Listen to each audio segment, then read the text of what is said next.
Olá, sejam bem-vindos a mais um podcast da Unimed Campo Grande.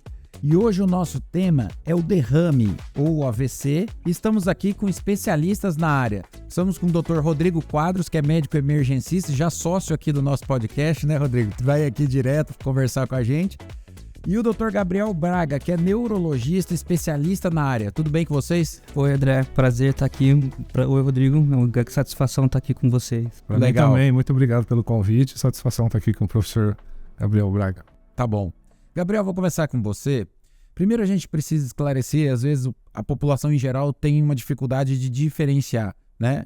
O que é o popular termo derrame, né? Alguns chamam de AVC e algumas pessoas já ouviram falar até em AVE. Então eu queria te deixar à vontade para você explicar isso, quais são os tipos, se todos são iguais, para a gente começar a introdução do nosso bate-papo. Bom, excelente. Essa é uma excelente pergunta para a gente começar. Em resumo, elas são sinônimos, né? Derrame, AVC e AVE, nós estamos falando da doença vascular cerebral, tá? O que acontece é que alguns termos são mais anatomicamente corretos, né? Então, se você falar acidente vascular encefálico, você está falando de todos os eventos vasculares que acontecem no encéfalo, que é a parte do cérebro, a parte do sistema nervoso que compreende o cérebro, o tronco encefálico e o cerebelo. Mas isso acaba sendo um termo muito técnico e não consegue alcançar a população. E quando você considera uma doença que é epidemiologicamente tão importante, a gente precisa educar a população, né? Então, desde 1996, né, a Sociedade Brasileira de Doenças Cerebrovasculares padronizou o termo AVC, acidente vascular cerebral, para uso em termos, né, acadêmicos, em termos profissionais, e para campanhas de população o termo derrame. Mas, em resumo, são sinônimos. São sinônimos. E existem dois tipos, praticamente, de AVC, né? Tem um que falta oxigênio no cérebro, o outro tem uma ruptura vascular. Como que funciona isso? Isso é a principal diferença entre os dois, né? São grandes síndromes, na verdade, né? O que acontece um rompimento de uma artéria, levando um coágulo, a formação de uma coleção de sangue no parênquima cerebral, enquanto o outro é um evento isquêmico, né? A gente tem uma obstrução a essa artéria. E quando eu falo que ela é uma síndrome, acho que é um negócio super interessante da gente frisar, é que ela é o evento vascular cerebral, o AVC ou o derrame, ela é consequência de uma outra doença em geral. Pode ser, por exemplo, uma arritmia cardíaca, né, que solta um êmbolo e vai entupir aquela artéria, ou pode ser uma outra doença que dá uma fragilidade no vaso e leva ao AVC hemorrágico, né, a coleção de sangue, ele se rompe e leva a coleção de sangue. Então, entender que ela não é uma doença em si só, em uma síndrome, ajuda muito na prevenção de recorrências desses eventos, né? Entender que a gente precisa tratar, no fundo, a causa de cada doença, né? Entendi. Então quer dizer assim que, basicamente, o evento final é a falta de oxigênio nas estruturas encefálicas. Exatamente. Seja ela o cérebro, o cerebelo, né? E isso pode ser decorrente ou de um evento isquêmico, que a gente chama, que é quando a gente obstrui uma artéria e falta sangue, como acontece no infarto, que é aí no coração, né? E normalmente esses doentes, eles compartilham, às vezes, esse tipo de problema, né? Ou por um rompimento, que é um extravasamento de sangue, ou porque esse indivíduo tem uma fragilidade, como você mesmo falou, nesse tipo de vaso, né? Perfeito, né? Hoje a gente sabe que 80% dos AVCs são isquêmicos, né? Ou seja, 8 em cada 10 aí, se você tiver que jogar na sorte, vai ser isquêmico lá no seu plantão, né? Certo. Então, 8 em 10 são isquêmicos e eles compartilham os mesmos fatores de risco aí dos eventos cardiovasculares, né? Uhum. Então, a gente poderia numerar, né, aí os fatores de risco como hipertensão, tabagismo, diabetes, sedentarismo, obesidade, né? O que entra de diferente no AVC é que as próprias cardiopatias são fatores de risco para AVC também. Principalmente uma arritmia chamada fibrilação atrial. Essa é considerada o principal fator de risco para um AVC isquêmico. Por que é o principal? Não só porque ele é uma arritmia de alto poder emboligênico, como ele é muito frequente. É muito comum você ter pacientes, né, idosos com fibrilação atrial. Então, por isso acaba sendo o principal desses fatores de risco. Essa fibrilação, ela acaba fazendo com que o átrio, né, que é uma cavidade do coração, ele se mexa, tem um ritmo numa frequência muito alta, que leva à formação de coágulos, né? Exatamente. De trombos dentro do coração, e eles se desprendem. Eu costumo explicar para os pacientes e para os residentes que é uma contração rápida e ineficaz. E aí sempre sobra um pouquinho de sangue ali. E esse pouquinho de sangue ele acaba coagulando e levando, se transformando em um êmbolo. Certo, e por isso que alguns desses indivíduos até têm que tomar anticoagulante justamente para não formar isso aí, né? Exatamente. Rodrigo, você que está lá no SOS, que está no pronto-socorro, quais são os principais sintomas, né, tanto do AVC isquêmico quanto do AVC hemorrágico? E mais do que isso, eu queria que você chamasse atenção principalmente para aqueles sintomas que não são frequentemente observados, porque o clássico, às vezes até a maioria das pessoas comenta, você vai comentar sobre eles, mas daqueles que são sutis, que são mais sutis, que às vezes chamam a atenção sua lá. Sim, ótimo. Bom, como o Dr. Gabriel Braga falou, o evento, seja isquêmico ou hemorrágico, ele vai ser determinado em alguma área do encéfalo. E dependendo da área do encéfalo, o paciente vai ter algum tipo de sintoma relacionado àquela área que foi acometida. Então, os sintomas mais comuns, que a gente até divulga por algumas regras mnemônicas, até tem uma escala, né, a escala de Cincinnati da equipe do pré-hospitalar para avaliar rapidamente uma pessoa, para ser rápido na avaliação, avaliam os principais. Então, vamos começar dos principais sintomas. Principais sintomas, por exemplo, a alteração da mímica facial. E geralmente também é bom a gente chamar a atenção que a pessoa que está próxima de um paciente que teve essa alteração, ela vai perceber que isso é de forma súbita, imediatamente. Então essa pessoa tem uma mímica normal e de repente tem uma alteração da mímica facial, não consegue sorrir. Você pede até para ela sorrir ou, né, mostrar os dentes ou sorrir, e ela tem um desvio da rima labial. Né? Isso significa que um grupo de músculo da face está normal, contraindo normalmente, e o outro grupo não. Uhum. Então isso é muito comum. Outro sintoma muito comum, que é o mais divulgado, é a diminuição da força muscular. Então, geralmente é de um lado do corpo, um hemídio, né, ou predominando no braço ou no membro inferior, e essa diminuição também é súbita. Então, a pessoa caminha normalmente e, de repente, ela tem dificuldade para caminhar porque diminuiu a força, tanto na perna como no braço. Ou não consegue mais pegar uma caneca como essa. Ela pega normalmente e ela não consegue pegar. Perde a prensa da mão, perde alguma coisa. Às vezes, de forma mais sutil, pode só sentir uma parestesia, né? Um formigamento na mão, no braço, né? Mas não chega a perceber uma diminuição da força. Às vezes a diminuição da força é sutil, né? E outra coisa é uma alteração da fala.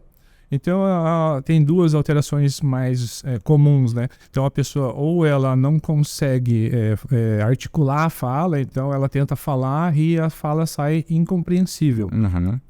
Ou ela quer dizer uma coisa, por exemplo, me alcança a caneca,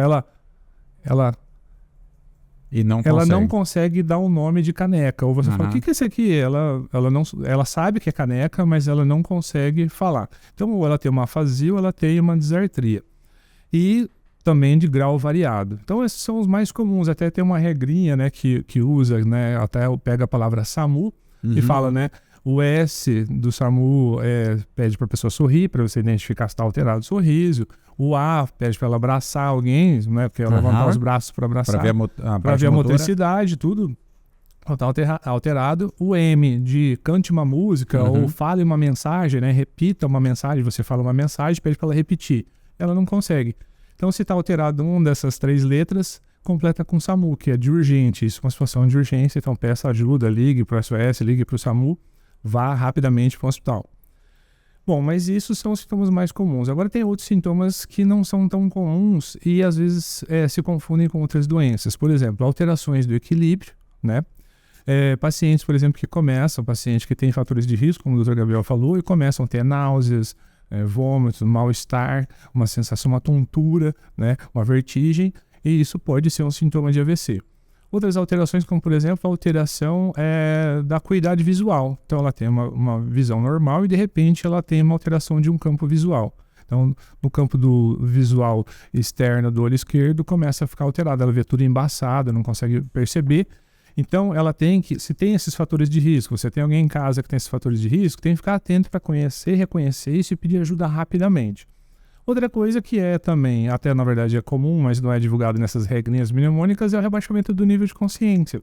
Então, o paciente pode ter uma sonolência excessiva, não está acordando, ou ela está conversando normalmente, de repente começa, né, a dormir e não responde, ou rebaixa o nível de consciência, também pode ser um sintoma.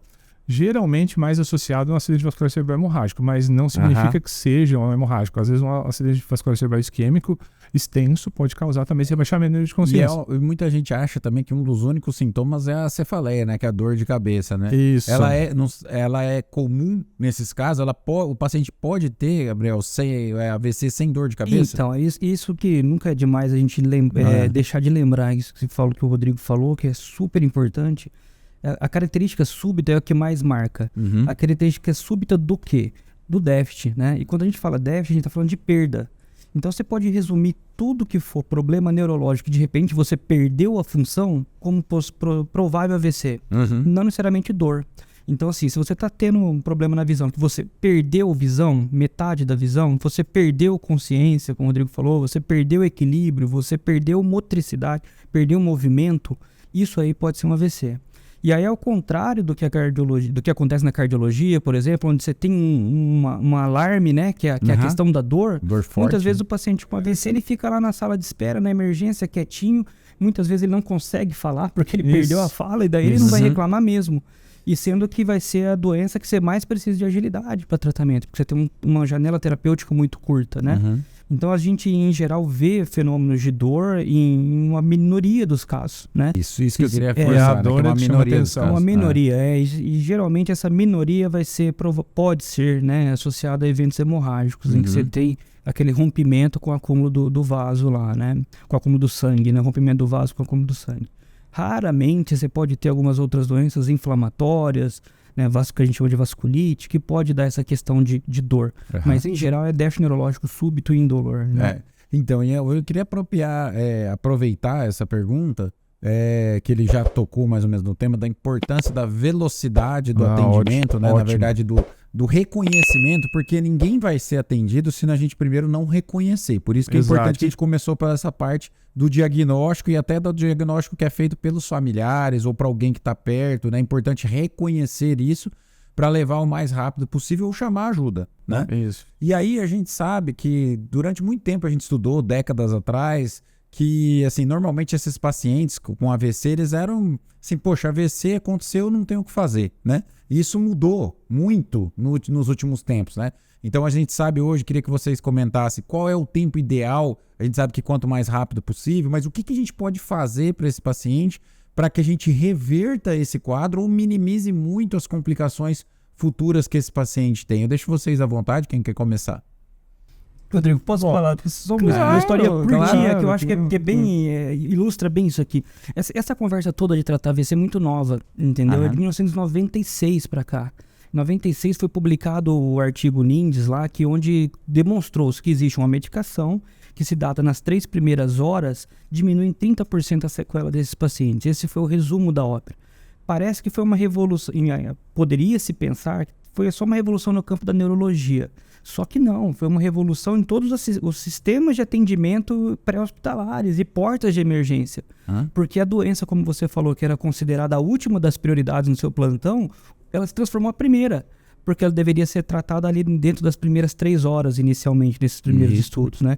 Então, com isso, começou-se a treinar não só a equipe de neurologista, mas toda a equipe da porta do pronto-socorro, as equipes de pré-hospitalar que tiveram que reconhecer esses pacientes, fazer o diagnóstico diferencial, e aí para que esse paciente tenha oportunidade, né? Então, é onde chegamos hoje, né, Rodrigo? E é onde que casa bem com essa sua experiência aí do pré-hospitalar. Sim, né? sim, exatamente. Houve uma mudança Na verdade, a gente está num processo de mudança sempre, melhoria, mas mudou totalmente a visão. Porque assim, o tecido cerebral, ele não tolera, né, a falta de oxigênio, a falta de nutrientes para sobreviver, igual um músculo do coração, por exemplo. Não que a gente tenha que retardar os atendimentos de infarto, né? Mas é tão urgente quanto o infarto, o AVC, a cada minuto, são vários neurônios que morrem. Então, o tempo que você perguntou do tempo, a importância do tempo é o mais imediato possível. Porque você suspeitou e aí você precisa fechar o diagnóstico. Para fechar o diagnóstico, precisa fazer uma tomografia, por exemplo, né? Então, você tem que ir para um hospital, fazer a tomografia e também checar algumas coisas que são os critérios que podem impedir você de oferecer para esse paciente tratamento. Então, até uma coisa, fazer um parênteses do pré-hospitalar. Então, a gente treina várias coisas para as equipes, mas às vezes a gente esquece de algumas coisas. Por exemplo, a equipe chega no local e atende um paciente idoso que teve um déficit agudo. Aí, vão ter que remover, a gente identificou um possível AVC, e aí vão para o hospital. No que eles vão para o hospital, algumas famílias pegam, se organizam e falam assim, não, então vai o fulano, que ele pode ajudar lá e tem mais forte e tudo. E o fulano, aquela pessoa, ela não conhece o histórico do paciente. Ela não sabe que remédio que toma, qual que é a medicação, esquece de levar a receita. Então, às vezes, o paciente toma uma medicação, pode ter uma contraindicação, algum tipo de anticoagulante que tem uma contraindicação de trombose, ou alguma coisa importante, já teve um AVC hemorrágico, ou teve outra coisa dentro da história, e a gente precisa dessa informação. Então, é importante ter esse canal aberto que você abriu pra gente, para dizer que as famílias precisam ficar atentos, né? Os profissionais do pré-hospitalar ficar atentos na hora de levar o paciente com um acompanhante, que seja um acompanhante que conheça a história, né? Informação é comum, tudo nessa hora, informação é tudo, e não é comum quando você chega no hospital e aí vai ver assim, ele toma alguma medicação? Quem sabe certinho, quem cuida é a irmã ficou lá. Isso é importante lembrar. E mais uma coisa, né, Rodrigo? Acho que isso ajudou a organizar. Então, nos sistemas organizados, a gente sabe que tem hospitais de pequena, média e complexidade maiores. Então a gente sabe que reconheceu uma possibilidade disso, tem que levar o paciente para um serviço onde ele consiga fazer um exame de imagem, que consiga, na verdade, confirmar o diagnóstico, para você poder fazer terapêutico. Ou num serviço onde você tem a disponibilidade de fazer a terapia. E aí eu queria que vocês comentassem como que pode ser feito isso, se é um catéter que a gente desobstrui, se injeta uma medicação que dissolve lá o coágulo. Bom, e o negócio evoluiu muito desde 96 para cá, né? Esses 26 anos desde esse tratamento, né? Uma das primeiras coisas que evoluiu foi a janela de tratamento. Então, inicialmente era só de 3 horas, hoje a gente tem até 4 horas e meia para que tenha uma possibilidade de fazer uma medicação na veia que possa dissolver eventualmente aquele coágulo. Isso aí a gente falando do AVC isquêmico, tá? Mas o negócio ainda foi além, né? Hoje a gente entendeu que, dependendo do tamanho do vaso que foi fechado, que foi entupido, a medicação ela não tem poder sozinha para abrir. E aí ela vai precisar de uma ajuda mecânica, né? Essa ajuda mecânica é feita na hemodinâmica, com alguns catéteres, né? Como se fosse um cardiologista que coloca um stent, né? No caso, quem faz é um neuroradiologista, né? Um intervencionista, então ele navega pelo sistema arterial através de uma punção, geralmente ou na região inguinal, ou mais recentemente no braço, até onde está fechado, e lá com a ajuda de um catéter ele consegue abrir. Com isso conseguiu-se ainda aumentar essa janela aí de tratamento de 4 horas e meia, que é o tratamento medicamentoso, para 6 horas. E atualmente, através com técnicas avançadas de neuroimagem, a gente saiu da janela temporal, baseada exclusivamente só no tempo para tomar a decisão, para uma janela que a gente chama de tecidual. A gente avalia a qualidade do cérebro que vai ser salvo. E aí, se ainda for possível salvar, né, cérebro, através do uso, que isso vai ser determinado através do uso dessas técnicas de neuroimagem, como a tomoperfusão, etc., é possível fazer tratamento de revascularização até 24 horas depois, 18 horas depois, né? E ainda diminuindo as sequelas desses pacientes, né? Então, a gente primeiro tem que ver se esse paciente é candidato a qual dessas modalidades e fazer a seleção da terapia específica para essas modalidades, né? E a gente tem um ganho, assim, se você pensar do ponto de vista da saúde, né? Além do ganho, todo que você tem do ganho, óbvio, de recuperação mais rápida, de melhora de recuperação ou até de, às vezes, sequelas mínimas, né? Dependendo da velocidade do tratamento, esses pacientes, quando eles não são tratados, eles acabam, apesar do tratamento ser um tratamento custoso, ele tem um custo importante, mas no futuro esses pacientes com sequelas, eles acabam custando mais para o sistema público de saúde, por exemplo, ou para o sistema privado, porque eles fazem pneumonia de repetição, porque eles internam no CTI para tratar novas infecções, precisam de fisioterapia por mais tempo, etc, etc. Então, assim, na verdade, a gente tem que investir na prevenção, principalmente, né, dessas patologias, mas também no diagnóstico e no tratamento precoce, porque isso vai mudar o prognóstico desses pacientes para frente, né? Eu costumo ensinar lá, né, Rodrigo, até para os residentes, para o pessoal, que é um contínuo, né? É um contínuo, cara, é uma corrida de revezamento, né? Eu pego o bastão de onde você me entrega, depois vou entregar lá pro médico fisiatra ou da reabilitação, e tudo isso, qual que é o objetivo? Que esse paciente tenha melhor qualidade de vida com o mínimo de sequelas, entendeu?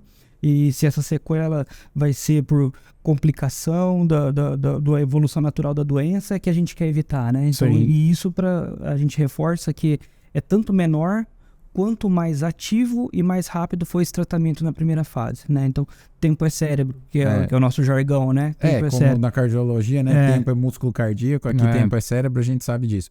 E, assim, dos fatores de risco, a gente sabe que o tabagismo também é um fator de risco importante, né? E a gente viu uma diminuição da quantidade ao longo do tempo, principalmente no Brasil, do número de indivíduos fumantes, felizmente, mas a gente vê também aí o ressurgimento de novos formatos do tabagismo, né? Cigarro eletrônico e outras formas, né? Que isso aí tem que deixar todo mundo, a população, bastante atenta para esse tipo de fator também, como fator de risco para o AVC também, né? Não só para o infarto e para outras doenças. Sim, eu acho que se a gente pudesse colocar em ordem, né, dos fatores de risco, o que é o pior, né? Em primeiro lugar, hipertensão. Então, hipertensão arterial é disparado o principal fator de risco para AVC isquêmico e para hemorrágico. Em segundo lugar, no isquêmico, as cardiopatias. Em terceiro, vem justo o tabagismo, porque o tabagismo acaba fazendo a vasculopatia coronária, né, que vai levar às arritmias e vai levar às outras coisas.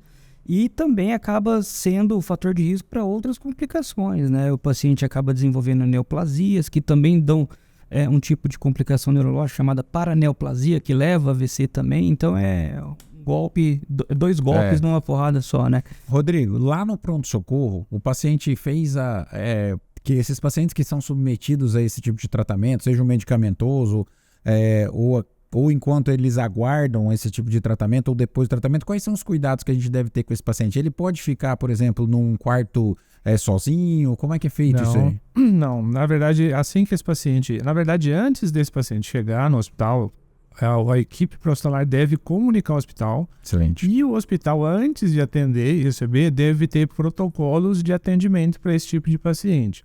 Dentro desses protocolos, inclui, entre outras coisas, por exemplo, hoje, se você chegar hoje para ser atendido no pronto-socorro, vai abrir ficha e fazer a classificação de risco. Só nisso a gente perde um certo tempo na passagem de caso e tudo mais. Então, dependendo da agilidade da implantação desse protocolo, esse paciente já chega com a suspeita, entra e já vai direto para a tomografia para fazer a tomografia, independente de fazer ou não aquela parte burocrática. E geralmente, dependendo da organização do município e daquele serviço, já faz a ficha até antes, porque já tem as informações do paciente do ambiente pré-hospitalar. Dentro da tomografia, já identifica que não é um acidente vascular cerebral hemorrágico e nisso já se faz a avaliação clínica, né, que como a gente é acostumado no pré-hospitalar a fazer avaliação, por exemplo, no Glasgow, nível de consciência, que são 3 alterações básicas que a gente avalia, a gente tem que aplicar uma escala mais detalhada, que é o NIAID. Essa escala vai dar para a gente, né, 42 possibilidades de avaliação de melhora ou piora. E nisso, você serve como uma régua inicial para aferir e medir qual é o nível de comprometimento. Aí você faz a tomografia, viu que não já inicia-se a trombólise até no próprio ambiente da tomografia. Então já existe essa medicação numa maletinha, como tem, né, nos hospitais que já tem um protocolo, o Dr. Gabriel participa com a gente na residência. Então já tem a maletinha, o nosso residente já vai com a maletinha de trombólise. Dentro da tomografia já identificou, ficou com a dúvida, já manda para ele, que ele é um plantão 24 horas. A gente já manda a tomografia para ele, e imediatamente não pode trombolizar, já tromboliza dentro do ambiente, já começa a dose de ataque, vai para emergência, precisa ficar na sala vermelha, na área monitorizado. Isso que é importante, monitorizado, com monitorização cardíaca e tudo mais, oximetria, e avaliação neurológica seriada, porque pode tanto melhorar como pode piorar. Então faz isso rapidamente, aí continua a segunda parte da dose, que é dentro de 60 minutos, e nesse tempo esse paciente já deve estar subindo para a unidade de AVC, uma unidade exclusiva para isso. Essa unidade tem que ser uma unidade como um CTI, certo, né, para dar todo o cuidado. Se não tem essa unidade, dentro de um CTI, então. E aí continua, porque o paciente pode ter evoluções ou de melhora ou de piora. Certo. E do ponto de vista da recuperação, Gabriel, assim, normalmente, quais são os principais cuidados na reabilitação desse paciente? Ela só começa quando o paciente vai para casa, ela já começa no intra-hospitalar? O que é importante fazer? O paciente tem que ficar deitado o tempo inteiro? Como é que funciona? Então, é isso que é uma das outras vantagens de uma unidade AVC, né? A unidade AVC ela vai ter essa vantagem que o Rodrigo ressaltou de reavaliação precoce, reavaliação e intervenção precoce, se você acha alguma variável lá alterada, como por exemplo a pressão arterial, a glicemia, mas ela também tem essa função de fazer um tratamento de reabilitação precoce. Então, antigamente, né, nessa época que você falava dessa visão nihilista do AVC, né? Eu lembro da minha graduação, né? Da minha graduação da residência clínica médica, né? Os pacientes com AVC ficavam no último quarto, né, lá acamados, né? E, de certa forma, não tinha nada que fazer por eles, né? Aguardando melhorar a pressão, terminar o esquema de antibiótico para poder ir para casa. Hoje em dia, a gente sabe que se mobilizar precoce esse paciente, fazer uma avaliação da fono antes de liberar a primeira dieta, tirar ele do leito, você diminui as principais complicações que vão levar ao óbito desse paciente, né, no intra-hospitalar, que são a pneumonia, a infecção urinária, fenômeno tromboembólico, né? Esse exemplo é excelente, porque assim, parece simples, mas é o seguinte, essa equipe, você montou uma unidade de AVC, né? Essa equipe multidisciplinar é tão preparada que às vezes, dependendo, você vai para um ambiente que não é preparado a equipe, e eles liberam a dieta antes do tempo, e o paciente não tem um padrão ideal de deglutição. O que acontece? Ele broncoaspira. E aí aquela internação vai para o pulmão. Então aquele líquido vai para dentro do pulmão, vai para o buraco errado. E aí o que acontece? Aquela internação que seria de 3, 4 dias se torna uma internação de 12 dias, 20 dias. Então é custo efetivo você ter uma unidade treinada e preparada. Quanto mais você tiver essa equipe preparada, tanto do pronto-socorro como da retaguarda, muito menos gasto também para o gestor, por exemplo. E, por exemplo, normalmente quando vai para casa, esses pacientes, nem todo mundo tem acesso, consegue ter um fisioterapeuta o tempo inteiro. Assim, é importante o envolvimento da família, porque assim, muitas das situações, às vezes, até da fisioterapia ou do exercício, da mobilização do paciente, ela pode ser feita ou treinada, os familiares podem ser treinados para ajudar nessa recuperação inicial, né? Isso é importante. Isso é super importante. É um dos pilares da unidade AVC também. Na unidade AVC a gente compartilha o cuidado, né? Porque no final de contas, quando esse paciente for para casa, quem vai ser o cuidador acaba sendo alguém da família. Então, isso, à primeira vista, isso assusta, porque é uma disrupção total da ordem, aquela ordem familiar, né? Vou imaginar que fosse seu pai lá. Pô, meu pai trabalhava e cuidava aqui de repente ele não vai conseguir trabalhar ou vai ficar com alguma dificuldade motora. Algum dos familiares vai ter que assumir aquele papel de cuidador. Em geral, eventualmente, com a condição de ter que manejar uma sonda para alimentação e tal. Então, já desde os primeiros dias da internação, a gente envolve o familiar nesse cuidado para desmistificar, para assim, olha, não é nada de outro planeta, dá para a gente mexer. Fazendo a fisioterapia e as terapias de reabilitação, como a fono, esses déficits acabam melhorando, né? Então, com o objetivo de reabilitar, né? E aí, reabilitar não significa devolver para casa sem sequelas. Afinal de contas, o cérebro ele não tem capacidade regenerativa, né? Ele gera sequelas permanentes, né? Uma lesão. Quando a gente fala reabilitar, a gente tem a ideia de devolver função, de devolver um paciente funcional, apesar das incapacidades residuais, entendeu? Então, nesse aspecto, a família é essencial, é uma pedra angular, né, na situação, né? Tanto para manejar nos primeiros dias, quanto depois para dar o suporte nessas terapias, né, nesse tempo aí de reabilitação. Legal. Como mensagem final, eu queria que vocês falassem principalmente da prevenção. O que a gente pode fazer para prevenir, para a gente evitar essa situação? A gente conversou bastante aqui do diagnóstico da intervenção precoce, de todo o sistema, do que nós melhoramos nessa parte, mas o que a gente poderia fazer para diminuir o número de pacientes, que esse é o ideal, né? Que a gente diminua o número de acontecimentos desses eventos. Bom, prevenção a gente tem que atuar basicamente nos fatores de risco modificáveis. Então, fazer check-ups com cardiologistas regulares para identificação de pressão alta, arritmias cardíacas e tratamento dessas condições é fundamental. Manter uma uma rotina de atividade física, melhor dizendo, aeróbica, né? Que vise a diminuir peso corporal, diminuir a resistência insulínica e daí controlando a glicemia e os seus lipídios também, né? O colesterol e triglicéridos, isso daí faz parte também. Evitar o consumo excessivo de álcool, né? Hoje em dia, cada vez mais esse excessivo está baixando o sarrafo, né? Cada dia a gente tem descoberto que tem qualquer quantidade, às vezes é ruim. Mas assim, o mínimo possível de bebida alcoólica e, claro, a cessação total do tabagismo, né? Esses já são as principais ações que a gente pode fazer para prevenir um AVC. Eu acho que excelente as colocações do Dr. Gabriel. Eu queria só complementar, a gente está ali todo dia na emergência, seja na ambulância ou no pronto-socorro, a gente está vendo cada vez mais pacientes mais jovens sendo acometidos, tanto pelo infarto como pelo AVC.